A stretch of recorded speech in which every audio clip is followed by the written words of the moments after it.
ప్రజల వైపు చూస్తూనే ఉండండి వారాహి 99 టీవీ ఛానల్. నర్సీపట్నంలో మాజీ ఎమ్మెల్యే ఉమాశంకర్ గణేష్ శనివారం ఉదయం కల్తీ నెయ్యి ఘటనపై నిరసన వ్యక్తం చేశారు. కనకదుర్గ మల్లేశ్వర స్వామి ఆలయంలో ప్రత్యేక పూజలు నిర్వహించిన అనంతరం ఆయన మాట్లాడారు.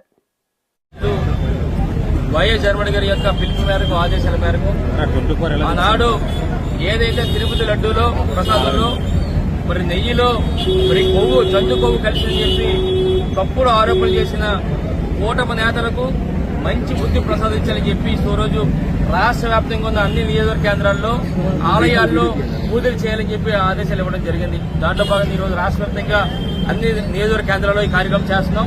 అందులో ముఖ్యంగా ఈ రోజు నర్సీపట్నం నిధుల్లో వైఎస్ఆర్ కాంగ్రెస్ పార్టీ ఆధ్వర్యంలో ఇప్పటికే పూజా కార్యక్రమం కూడా చేపట్టడం జరిగింది. అది మీ అందరూ తెలుసు, ఆ రోజు కేవలం మాజీ ముఖ్యమంత్రి శ్రీ వైఎస్ జగన్మోహన్ గారి యొక్క ప్రతిష్టను దెబ్బతీయాలనే ఉద్దేశంతో స్వయాన ముఖ్యమంత్రి చంద్రబాబు గారే ఒక అసత్య ప్రచారం ఏదైతే మరి ఆ లడ్డూ ప్రసాదం ఉందో తిరుపతి లడ్డూ ప్రసాదం మహాప్రసాదంలో నెయ్యిలో జంతు కొవ్వు కలిసిందని చెప్పి అసత్య ప్రచారం చేసిన సంగతి అందరం చూసాం.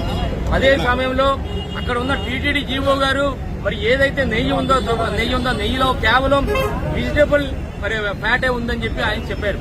కానీ చంద్రబాబు గారు మాట్లాడిన తర్వాత మరి ఏదైతే కూటమి నాయకులకు భయపడి మళ్లీ మాట మార్చి ఈవో గారు మరి నెయ్యిలో కొవ్వు జంతు కొవ్వు కలిసినట్లుందని చెప్పి మరలా మాట మార్చిన సంగతి అందరం కూడా చూసాం. మరి ఏదైనప్పటికీ కూడా ఈ రోజు చూస్తే ఏదైతే ఆ రోజు చంద్రబాబు గారు అసత్య ఆరోపణలు చేశారో ఈ రోజు తేలింది. ఈ రోజు సిబిఐ వారు ఒకటే నివేదిక ఇవ్వడం జరిగింది. ఏంటంటే అందులో కలిసి జంతు కొవ్వు లేదని ఒక నివేదిక కూడా ఇవ్వడం జరిగింది. ఎందుకంటే సిబిఐ వారు చేసిన ఫైనల్ ఛార్జ్ షీట్ లో ఈ విషయాలన్నీ కూడా బయటికి రావడం జరిగింది. అంటే దీన్ని బట్టి చూస్తే ఆ రోజు ఏదైతే అసత్య ప్రచారం చేశారో చంద్రబాబు గారు ఈ రోజు అదంతా తప్పుడు ప్రచారం అని చెప్పి ఈ రోజు రాష్ట్ర కూడా ప్రపంచవ్యాప్తంగా తెలియడం జరిగింది. ముఖ్యంగా చెప్పాలంటే ఈ రోజు ఆనాడు ఏదైతే చంద్రబాబు గారు అసత్య ప్రచారం చేశారో దానివల్ల ప్రపంచంలో ఉన్న కోట్లాది మంది భక్తుల మనోభావాలను దెబ్బతీయాలనే ఉద్దేశంతో ఆ రోజు చేయడం జరిగింది.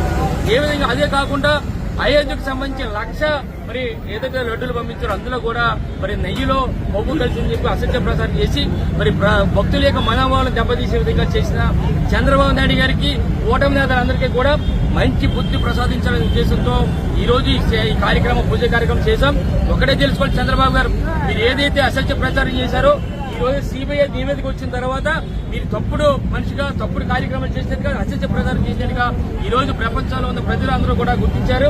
ఇప్పటికైనా సరే ఇలాంటి అసత్య ప్రచారాలు కానీ తప్పుడు కార్యక్రమాలు మానుకొని ఏదైతే ఎన్నికల ముందు మీరు వాగ్దానాలు ఇచ్చారో అవన్నీ కూడా ప్రజలకు ఇవ్వాలని చెప్పి ఈ సందర్భం కోరుకుంటూ రేపు రాబోయే రోజుల్లో ఇలాంటి కార్యక్రమాలు మాది మంచికరం చేయండి.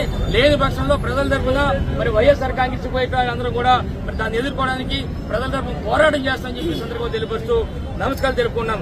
జై జగన్, జై జగన్, నాయకత్వం.